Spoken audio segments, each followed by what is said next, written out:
ও আল্লাহর বান্দারা, যুবকেরা, নওজওয়ানেরা, আমাদের নবী আপনার নবী হাবিবুল্লাহ জনাবে মুহাম্মদুর রাসূলুল্লাহ সাল্লাল্লাহু আলাইহি ওয়াসাল্লাম হুজুর আমার কলেমার দাওয়াত দিতে লাগলেন। ও মক্কার মানুষেরা, পড়ে নাও লা ইলাহা ইল্লাল্লাহ মুহাম্মাদুর রাসূলুল্লাহ। আল্লাহ নবী কলেমার দাওয়াত দিতে গিয়ে কাবার সামনে দাঁড়িয়ে দাঁড়িয়ে হুজুর আমার কলেমার দাওয়াত দিতে লাগলেন। আবু জাহাল থাকতে পারে না, বড় একটা পাথর নিয়ে আল্লাহ নবীর কপালটা ফাটিয়ে দিয়েছেন। নবী কপালটা ফাটিয়ে দিয়েছে। আল্লাহ নবী কাবার ময়দানে বেহুশ হয়ে পড়ে গেলেন। রক্তগুলো গড়িয়ে যায়, খুনগুলো গড়িয়ে যাচ্ছে। ওই রাস্তা দিয়ে হযরতে আমির হামজা দাসী রাস্তা দিয়ে হেঁটে হেঁটে যাচ্ছে। যেতে দেখলেন আল্লাহর নবী কাবার ময়দানে পড়ে আছেন, মাথাটা ফাটিয়ে দিয়েছেন, রক্তগুলো গড়িয়ে যাচ্ছে। আমির হামজা হুজুর তখন ইসলাম কবুল করলেন না, ইসলাম কবুল করেন। হুজুর আমার পশু শিকার থেকে বাড়ি এসেছে, হুজুর খেতে বসেছে, হুজুর খেতে বসেছে। দাসীটা হুজুরের সামনে দাঁড়িয়ে দাঁড়িয়ে কাঁদছে। হুজুর জিজ্ঞাসা করলো, কাঁদছো কেন, কি হয়েছে? তো বললো, হুজুর আপনাদের সেই ভাতিজা মোহাম্মদকে কাবার ময়দানে মাথাটা আবু জাহাল ফাটিয়ে দিয়েছে, নবী কাবার ময়দানে পড়ে আছে। যুবকেরা, ও আল্লাহ বান্দারা, কোন নবী জলসায় বসেছি বাবা, মনটা একটু নরম করো বাবা। দেখো না দুপোটা চোখের পানি পার হয়ে গেলাম। আল্লাহ নবী কাবার ময়দানে পড়ে আছেন। হযরতে আমির হামজা রাদিয়াল্লাহু আনহু তখন ইসলাম কবুল করলেন না। হুজুর আমার খাওয়ার তালাটা সরিয়ে দিয়ে হুজুর আমার ছুটে ছুটে কাবার ময়দানে চলে গেলেন। আয় আবু জাহাল, আমার ভাতিজাকে কেন মেরেছো বলো না? আমার ভাতিজা কি অন্যায় করেছে? আমার ভাতিজার আব্বা না, আমার ভাতিজার মা না, আমার ভাতিজার দাদা না, আমার ভাতিজাকে কেন মেরেছো বলো না? ও আল্লাহর বান্দারা, হযরতে আমির হামজা হুজুর আমার আবু জাহালকে বেধড়ক মারলেন, মেরে বাবা কাবার ময়দানে বেহুশ করে দিয়ে আল্লাহ নবীর খোঁজে বেরিয়ে পড়লেন। কাকে মেরেছে? আবু জাহালকে মেরে কাবার ময়দানে বেহুশ করে দিয়েছে। আল্লাহর নবী পাহাড়ে বসে বসে কাঁদছেন, আল্লাহ আজকে যদি আমার মা বেঁচে থাকতো, আমার আব্বা বেঁচে থাকতো, আল্লাহ এতক্ষণ আমার খোঁজ নেওয়ার মানুষ হয়ে যেত। আল্লাহ দুনিয়াতে আমার কেউ, আমার খোঁজ নেওয়ার কেউ হলো না। ও আল্লাহ বান্দারা, হযরতে আমির হামজা রাদিয়াল্লাহু আনহু হুজুর আমার থাকতে পারলেন না। হুজুর আমার ছুটতে লাগলেন, পথিকদের সঙ্গে দেখা হয়ে গেল। ও পথিকেরা বলো না আমার ভাতিজা মুহাম্মাদের খোঁজটা দিতে পারবে? পথিকের দলেরা বলেছিলেন, যা যা, ওই যে একটা পাহাড় দেখা যায়। আল্লাহ নবী পাহাড়ে বসে বসে হুজুর আমার কাঁদছেন। আল্লাহ নবীর চাচা হযরতে আমির হামজা রাদিয়াল্লাহু আনহু হুজুর আমার ছুটে ছুটে চলে গেলেন। ও বাবা মুহাম্মদ, কেঁদো না বাবা, কষ্ট নিও না বাবা, দুঃখ নিও না বাবা। যে আবু জাহাল তোমার মাথাটা ফাটিয়ে দিয়েছেন, আমি তোমার চাচা যা, সে আবু জাহালকে আমি কাবার ময়দানে বেহুশ করে দিয়ে এসেছি। ও বাবা মুহাম্মদ, এতে কি তুমি খুশি না বাবা? এতে কি তুমি আনন্দিত না বাবা? আল্লাহ নবী আর থাকতে পারলেন না। হুজুর আমার আওয়াজে বলেছিলেন, ও আমার চাচা যান, একটা বার যদি পড়ে নাও লা ইলাহা ইল্লাল্লাহ মুহাম্মাদুর রাসূলুল্লাহ, ওগো আমার চাচা যান, আমি মুহাম্মদ তার থেকে আরো বেশি খুশি হয়ে যেতাম। জোরে হবে না? একটু মন খুলে হবে না? তাকবীর দাও তো, নারায়ে তাকবীর। চাচা যান, আপনি আবু জাহালকে মেরেছেন, এতে আমি মুহাম্মদ খুশি না। চাচা যান, একটা বার যদি আমার হাতে হাত ইমানের কলেমা পড়ে নিতে, আমি মুহাম্মদ তার থেকে আরো বেশি খুশি হয়ে যেতাম। জোরে হবে না? অসুবিধা হচ্ছে আপনাদের? আল্লাহ বান্দারা, যুবকেরা, জওয়ানেরা, ও আল্লাহ মাহবুব বান্দারা, আল্লাহ নবী চাচা যান হযরতে আমির হামজা বলেছিলেন, ও বাবা মুহাম্মদ, দেরি না বাবা, একটা বার ইমানে কলেমা পড়িয়ে দেন। আল্লাহ নবী ইমানে কলেমা পড়িয়ে দিলেন। ও আল্লাহর বান্দারা, হযরতে আমির হামজা রাদিয়াল্লাহু আনহু, হুজুর আমার কলেমা পড়ে মুসলমান হয়ে গিয়েছিল। জোরে হবে না? তাহলে ইসলাম প্রচার করতে লাঠি লেগেছে, কাউকে জোর করে বলাতে হয়েছে না। আমার নবীর আদর্শ দেখে বেঈমান বেদিনেরা কালেমা পড়ে মুসলমান হয়ে গিয়েছিল। জোরে হবে না? আল্লাহর নবী হুজুর আমার রাস্তা দিয়ে হেঁটে হেঁটে যাচ্ছে, রাস্তা দিয়ে হেঁটে হেঁটে যাচ্ছে। আল্লাহর নবী তাকিয়ে দেখলেন রাস্তার ধারে একটা বৃদ্ধা বুড়িমা বসে বসে কাঁদছে। আল্লাহ নবী বললেন, মা, এই রাস্তার ধারে বসে বসে কেন কাঁদছো? বাবা ছেলে, দুনিয়াতে আমার 4টে ছেলে বেঁচে আছে বাবা, ওরা আমাকে বাড়ি থেকে তাড়িয়ে দিয়েছে, আমি রাস্তার ধারে বসে বসে কাঁদছি। এই রাস্তা দিয়ে সবাই চলে গেল, আমার হাতটা ধরে কেউ নিয়ে যায়। আল্লাহ নবী বললেন, মা, আমি যদি আমার বাড়িতে নিয়ে যাই, আপনি কি আমার সাথে যাবেন? আল্লাহ নবী ওই বৃদ্ধা মানুষটার হাতটা ধরে বাড়িতে নিয়ে গেলেন। আমাদের আম্মা জান আয়েশা সিদ্দিকা রাদিয়াল্লাহু আনহাকে ডেকে বললেন, ও আমার বিবি আয়েশা, আমার মাকে গোসল দাও, আমার মায়ের নতুন কাপড় পরিয়ে দাও, আমার মাকে ভালো মন্দ খেতে দাও, খবরদার যেন আমার মাকে কষ্ট দিও না। আমাদের আম্মা জান হযরতে আয়েশা সিদ্দিকা সুন্দর করে খেতে দিলেন, ভালো কাপড়টা পরিয়ে দিলেন। আল্লাহ নবীর সামনে, ও আল্লাহর বান্দারা, আল্লাহ নবীর ঘরের সামনে দাঁড়িয়ে দাঁড়িয়ে বলছেন, মুহাম্মদ ধ্বংস হয়ে যাক, মুহাম্মাদের হাত ধ্বংস হয়ে যাক। কি বুঝলে? যাকে রাস্তা থেকে বাড়িতে আনলেন, খেতে দিলে, পড়তে দিলে, সেই বলছে মুহাম্মদ ধ্বংস হয়ে যাক। আম্মা জান আয়েশা সিদ্দিকা রেগে গিয়েছেন, নবী কাকে নিয়ে এসেছেন? যাকে খেতে দিলাম, পড়তে দিলাম, ওই ব্যক্তি বলে কিনা মুহাম্মদ ধ্বংস হয়ে যাক। না না, আমি আয়েশা আজ থেকে আর খেতে দেব না, আমি আজ থেকে আর পড়তে দেব না। আল্লাহ নবী কলেমার দাওয়াত দিয়ে বাড়ি ফিরলেন। ইয়া রাসূলুল্লাহ, ইয়া হাবিবাল্লাহ, হুজুর আপনি কাকে নিয়ে এসেছেন? যাকে খেতে দিলাম, পড়তে দিলাম, ওই ব্যক্তি বলে কিনা মুহাম্মদ ধ্বংস হয়ে যাক। ইয়া রাসূলুল্লাহ, আমি আয়েশা আজ থেকে আর খেতে দেব না। আল্লাহ নবী বলেছিলেন, ও আমার বিবি আয়েশা, আমার মা আমাকে চেনে না, আমার মাকে কষ্ট দিও না। আমার মা ওই মুহাম্মদকে চেনে, যে মুহাম্মাদের কথা আবু জাহাল, আবু লাহাব, উতবা, সাইবা বলেছিল আমি রহমাতাল লিল আলামিন। আমার মা আমাকে চেনে না। জোরে হবে না? আদর্শ, আমার মা আমাকে চেনে না। আল্লাহ রাসূল বললেন, মা তোমার বাড়ি কোথায়? নবী খোঁজ নিয়ে ইহুদি বুড়িমার বাড়ি চলে গেলেন। ইহুদি বুড়িমা 4টে ছেলে আল্লাহ রাসূলকে দেখে দাঁড়িয়ে গেলেন, হুজুর আপনি আমাদের বাড়ি এসেছেন, আপনাকে আর ফিরিয়ে দেব না, একটাবার ইমানের কালেমা পড়িয়ে আমাদেরকে মুসলমান বানিয়ে দেন। জোরে হবে? আল্লাহ রাসূল বললেন, বাবা ছেলে, তোমার মা কোথায় বাবা? ইয়া রাসূলুল্লাহ, আজকে 4টে দিন হলো আমার আম্মা জান বাড়ি ছেড়ে চলে গেছে, হুজুর কোথায় আছে বলতে পারবো না। আল্লাহর নবী বললেন, বাবা ছেলে, তোমার আম্মা জানকে আমি রাসূলুল্লাহ আমার বাড়িতে জায়গা দিয়েছি। একবার জোরে হবে? আল্লাহর নবী ইহুদি বুড়িমার 4টে ছেলেকে নিয়ে বাড়িতে চলে গেলেন। আল্লাহর নবী বললেন, মা আমি তোমার সন্তানকে এনে দিয়েছি, যাও বাড়ি চলে যাও। ইহুদি বুড়িমা 4টে সন্তানকে কাছে পেয়ে মনে মনে আনন্দ পেলেন, মনে মনে খুশি হলেন। বাবারা, মুহাম্মদ ধ্বংস হয়ে যা, মুহাম্মাদের হাত ধ্বংস হয়ে যা, এই কথা যেমনি বলেছেন, ওই বৃদ্ধা বুড়িমা 4টে ছেলে দাঁড়িয়ে বলে, আম্মা জান আপনি কাকে ধ্বংস হতে বলছেন?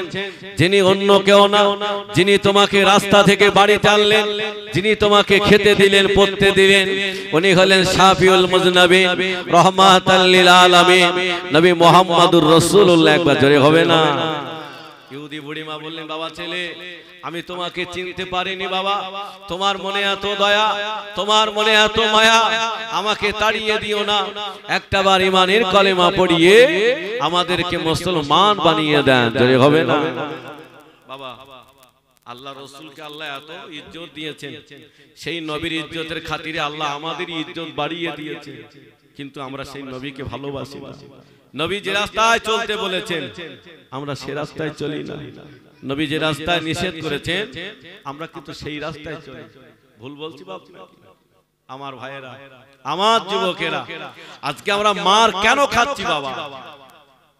আল্লাহ যে মসজিদুল আকসা আল্লাহ আমাদের দিয়েছিলেন, এই মসজিদুল আকসা এখন বেঈমানদের কাছে দখল কেন?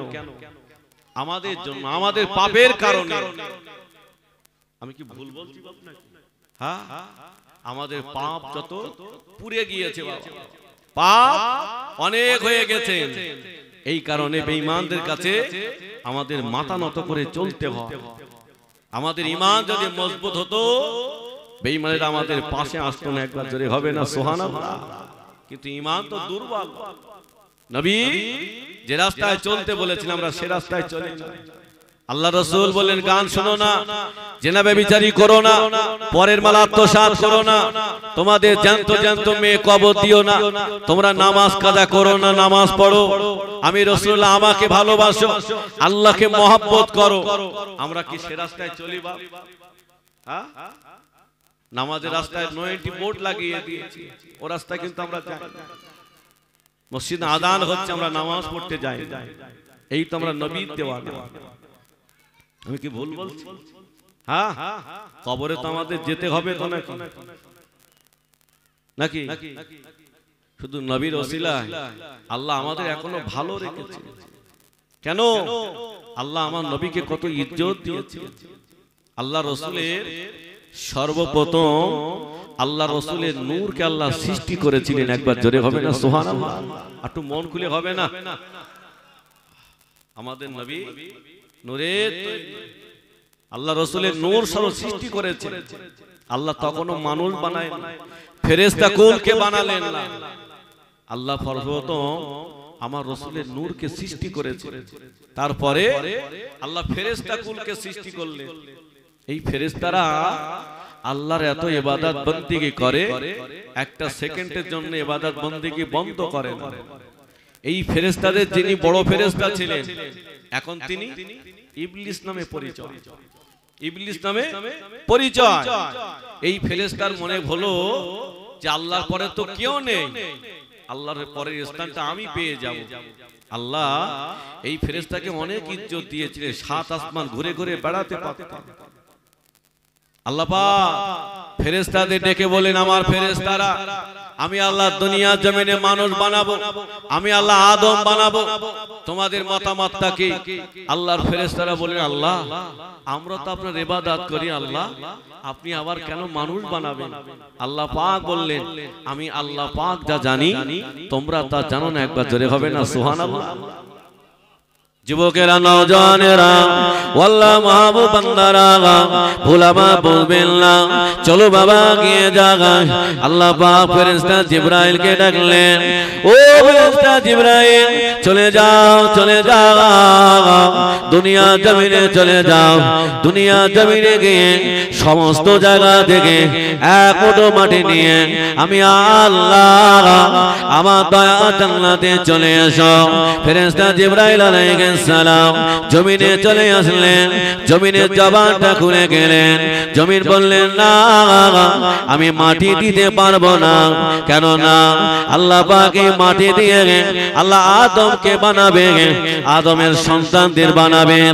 আদম সন্তানেরা যত গুনাহ করবে আমি মাটি আমাকে ভোগ করতে হবে। ভালোবাসার জায়গা মদিনা, ভালো লাগার জায়গা মদিনা, ভালো লাগার জায়গা মদিনা, ভালোবাসার জায়গা মদিনা। এত সুন্দর জায়গা কোথাও দেখি না, এত সুন্দর জায়গা কোথাও দেখি না, সাজিয়েছে দয়াল রব্বানা ভালোবাসার জায়গা মদিনা। তোরে হবে না, একটু মন খুলে হবে না, আল্লাহ কি বানিয়েছে। ভালোবাসার জায়গা মদিনা, ভালো লাগার জায়গা মদিনা, মদিনা শরীফে নূরের খাজিনা, মদিনা শরীফে নূরের খাজিনা, আশিক ছাড়া অন্য বোঝে না ভালোবাসার জায়গা মদিনা। আল্লাহুম্মা সাল্লি আলা,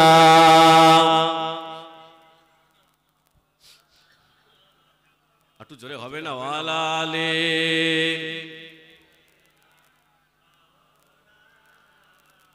ও আল্লাহ বান্দারা, যুবকেরা নওজওয়ানেরা ভুলাবাই বুঝবিল্লাহ, আল্লাহ জমিনের জবান খুলে দিলেন। এই জমিন বললেন না আমি মাটি দিতে পারবো না। ফেরেশতা জিবরাইল চলে গেলেন, আল্লাহ জমিন মাটি দিতে চায় না, আল্লাহ আমি আর যেতে পারবো না। আল্লাহ বললেন তোমাকে যেতে হবে না, আমার আজরাইলকে ডেকে দাও। কেন না? আমার আজরাইলে মনে মায়া না, আমার আজরাইলে মনে দুঃখ নাই। ফেরেশতা আলাইহিস সালাম জমিনে চলে আসলেন, সমস্ত জায়গা কিছু মাটি নিয়ে আল্লাহ পাকের জান্নাতে চলে গেলেন। আল্লাহ পাক এই মাটিগুলো 40টা বছর ভিজিয়ে রাখলেন। 40 বছর।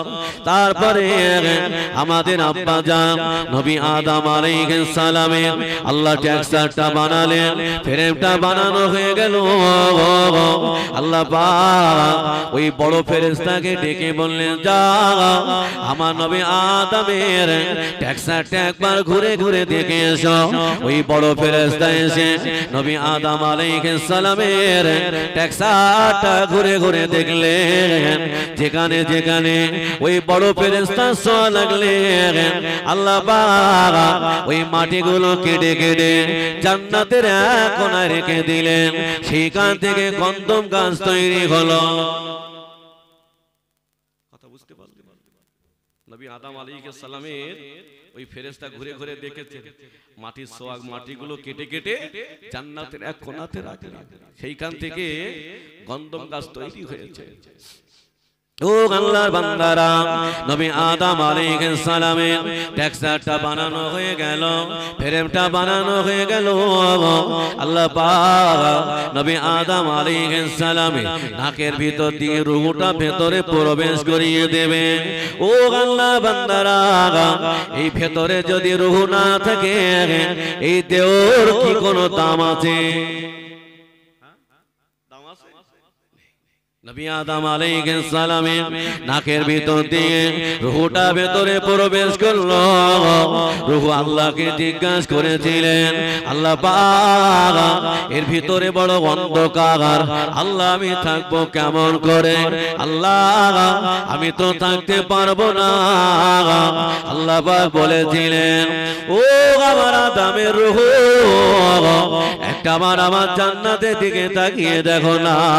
আমার জান্নাতে গায়ে কি লেখা আছে? নবী আদম আলাইহিস সালামের রূহ জান্নাতের ভিতরে তাকিয়ে দেখলেন, লেখা আছে লা ইলাহা ইল্লাল্লাহ মুহাম্মাদুর রাসূলুল্লাহ। নবী আদম আলাইহিস সালামের রূহ আল্লাহকে জিজ্ঞাসা করেছিলেন, ও রব্বুল আলামিন আল্লাহ আপনার পাশে ওই মুহাম্মাদের নামটা কার নাম? আল্লাহ ওই মুহাম্মাদটাকে আমাকে বলো না। আল্লাহ পাক বলেছিলেন, ও আমার আদমের রূহ আমি আল্লাহ আমার ওই হাবিবকে যদি না বানাবো আমি আল্লাহ তোমাকেও বানাতাম না। জোরে হবে না? একটু মন খুলে হবে না? তাকবীর দাও, নারায়ে তাকবীর। ও আমার আদমের রূহ আমি আল্লাহ আমার ওই দোস্তকে যদি না বানাবো, আমার হাবিবকে যদি না বানাবো, আমি আল্লাহ তোমাকেও বানাতাম না। নবী আদম আলাইহিস সালামের নাকের ভিতর দিয়ে রূহটা ভেতরে প্রবেশ করলো। নবী আদম আলাইহিস সালামের হাসি লাগলে আমরা কি বলি? আলহামদুলিল্লাহ। আল্লাহ পাকের ফেরেশতারা সবাই দাঁড়িয়ে আছে। আল্লাহ পাক বলেন, নবী আদম তুমি আমার ফেরেশতা কুলকে সালাম দাও। নবী আদম আলাইহিস সালাম সালাম দিলেন, আসসালামু আলাইকুম।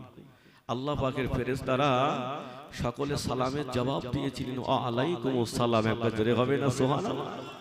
আল্লাহ পাক বলেন, ফেরেশতারা তোমরা আমার নবী আদমকে কিবলা বানিয়ে আমি আল্লাহ আমাকে সিজদা করো।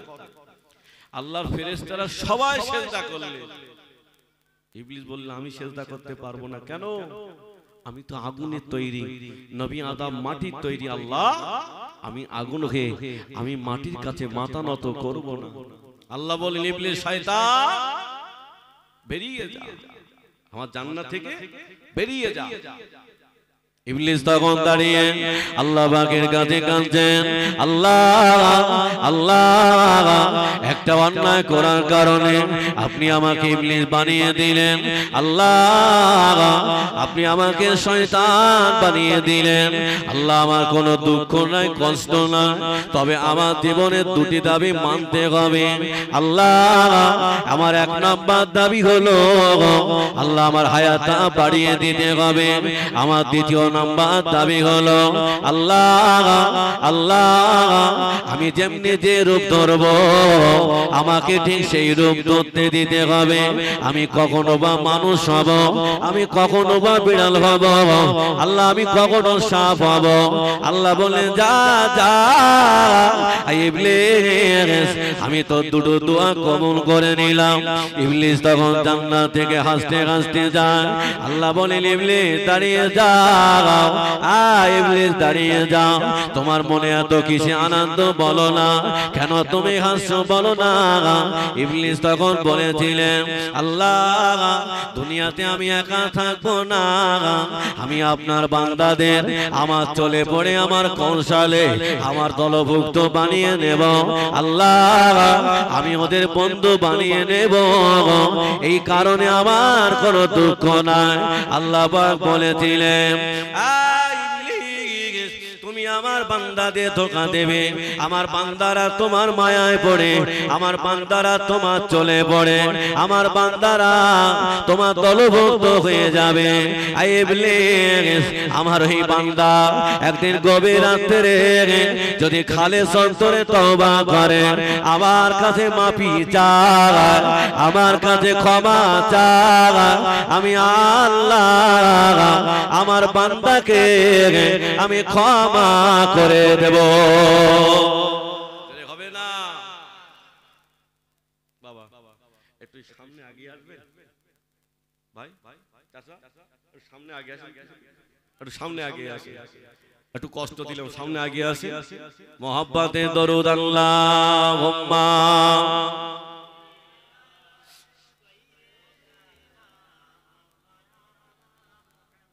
আলালে।